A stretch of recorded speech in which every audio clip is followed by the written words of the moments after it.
One of the biggest challenges most influencers face is pricing their work. This industry, while massive, is still a newer one, and with no real pay standardization, it can be a little bit of a struggle to come up with the right rate. But today I'm going to share a 5-step process to determining your rate as an influencer so you can charge what you're worth. If you're new here, I'm a full-time fashion and beauty micro-influencer, and I use this channel to help you create great content, grow your digital brand, and earn sustainable income from content creation. So if any of that interests you, please consider subscribing. The big trick to making more money from brand partnerships as an influencer is to focus on the high quality and well-paying brand partnerships and not say yes to every single opportunity that comes your way. Let's review the 5 steps to pricing yourself to make that happen. The first step is to write down ideally what you'd like to be paid by brands for certain deliverables. And a deliverable is a piece of content you create for a brand, which could be a TikTok video, an Instagram story, or maybe a long-form YouTube video. When you're thinking about these rates, you'll first want to think about your following, your engagement, and all of the usual metrics to consider when pricing your content. And before I go any further, I did want to jump in with my minimum recommended pricing. In the year 2022, where creators are in higher demand than ever, there is a potential recession on the horizon,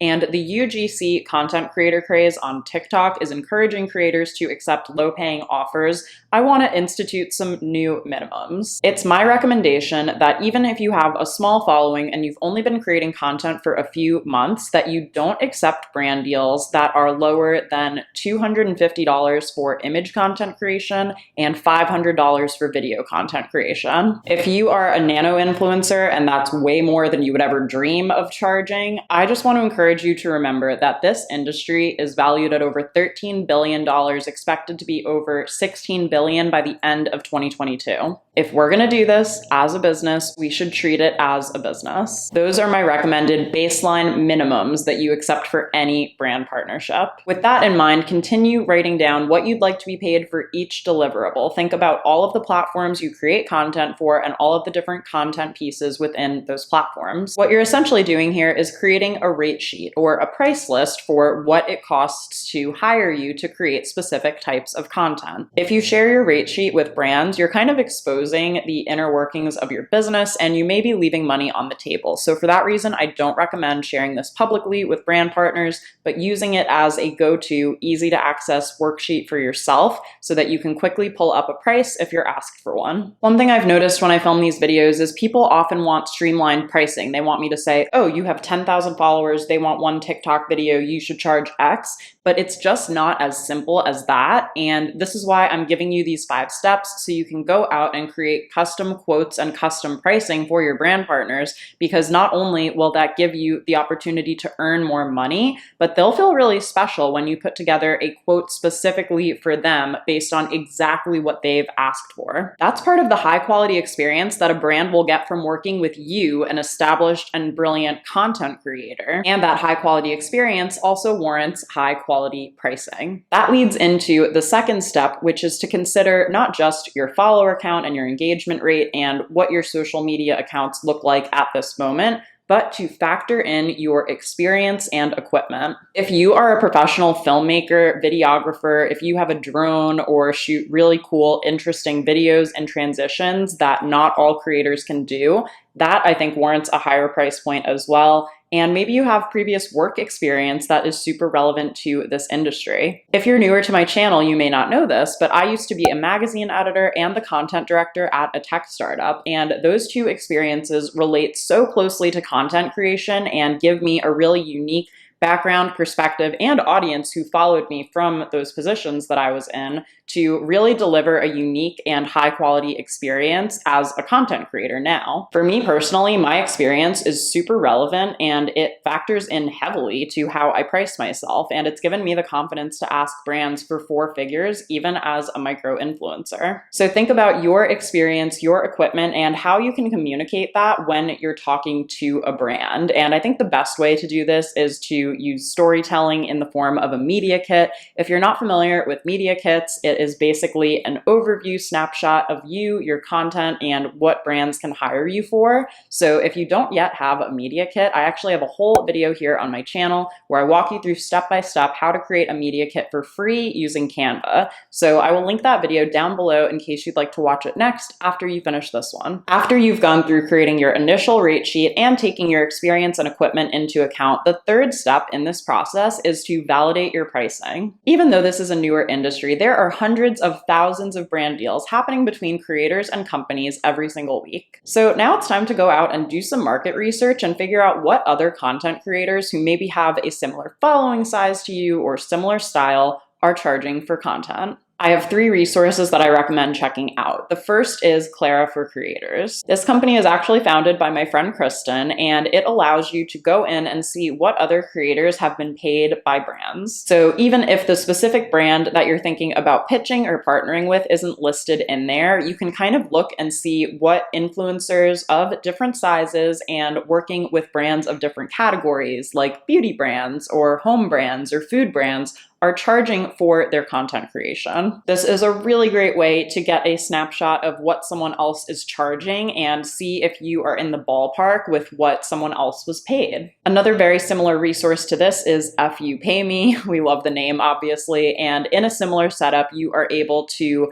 submit one review to then get access to a whole library of other reviews. You can go in and see what people rated the brands that they worked with, see what their experience was, and of course see what they were charging for which specific deliverables. My one thing to note with these 2 websites is to just take the reviews with a grain of salt. And if you see a rate that is well below what you were planning to charge, but you feel confident that your experience or equipment or current engagement rate even warrants a higher price point, still ask for what you think you deserve. And keep in mind, people tend to leave reviews when they've had a really, really negative experience or a really, really positive experience. So read through enough to try to get a realistic snapshot of what other creators were saying about specific brand partners. Now, the first 3 steps have helped you outline your general pricing for brand partnerships. Now, the next 2 steps are going to help you for specific brand partnerships and figuring out exactly what to charge based on all of the varying factors that go into a particular collaboration. So the 4th step in pricing your content is to review and look over specific campaign requests from brands, and this includes things like usage rights and exclusivity. I've talked about these terms in some other videos before, but just to give you a quick overview, usage rights mean you're granting the brand permission to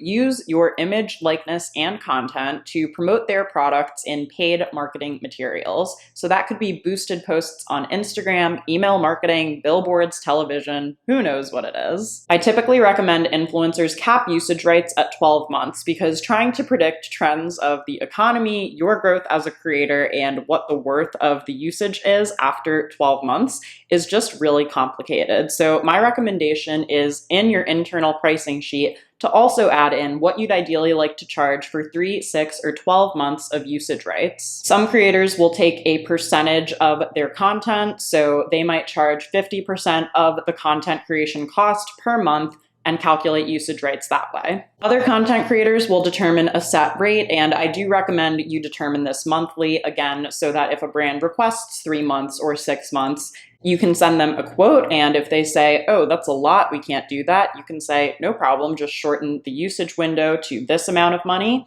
and then we're all happy. And the other thing you'll want to make sure you charge for if a brand is asking for it is exclusivity, which means that you won't work with that brand's competitors for a specified window of time. If a brand is asking for 24 hours of exclusivity, not posting about competitors, I usually agree to that at no additional cost. But if the brand wants exclusivity for a week or longer, you need to think about what that does for other potential brand collaborations that you might need to turn down if you have signed an exclusivity clause. If you're a makeup content creator and L'Oreal has hired you to create content, but they're asking for 3 months of exclusivity, and then during that 3 months, Wet n Wild comes along and offers you $2,000 for a TikTok video, you'll need to turn that down because you signed an exclusivity clause with L'Oreal. So you need to think about the potential loss of work depending on how many inbound brand deals you actually have coming in and what type of industry you're in as well. If you are working with a home decor company and they gifted you a couch for your living room and they want 6 months of exclusivity, it's probably rare that you'll be swapping out your couch within 6 months, so that might be easier to agree to at a lower cost for you,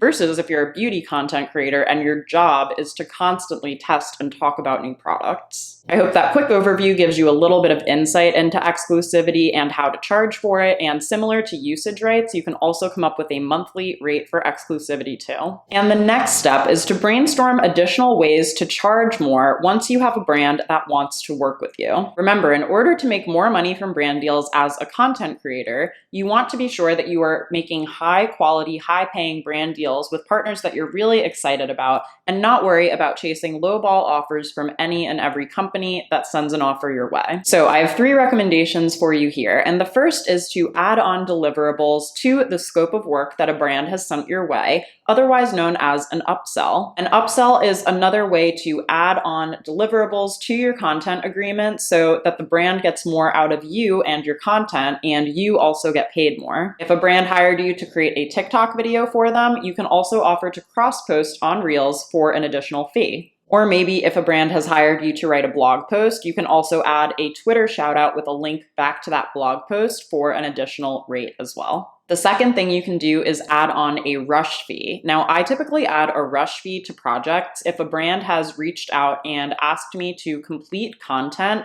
within 2 weeks of the time that we sign a contract. That is a pretty tight turnaround for me personally.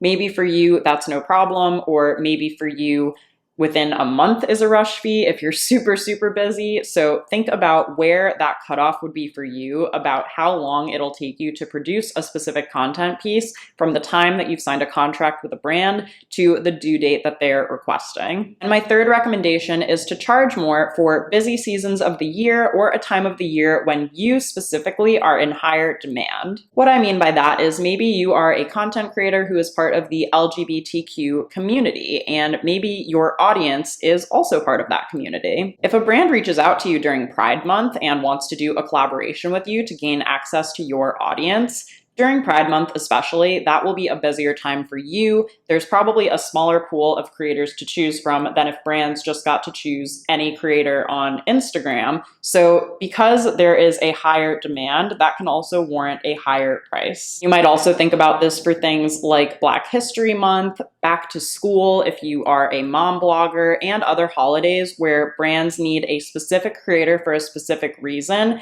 And because you know that they really want to work with you and tap into your specific audience, you can raise your rate to accommodate that need. And another one is the holiday season. At the time I'm filming this, we are heading into Q4 and the holidays, which is typically a huge time of year for the creator economy and for influencers. So you'll also want to raise your rates during this time to accommodate for the higher demand. I hope that now you're feeling confident about your pricing strategy, and if you do decide to reach out to brands after watching this video, be sure to grab my complete pitching guide right on pitch.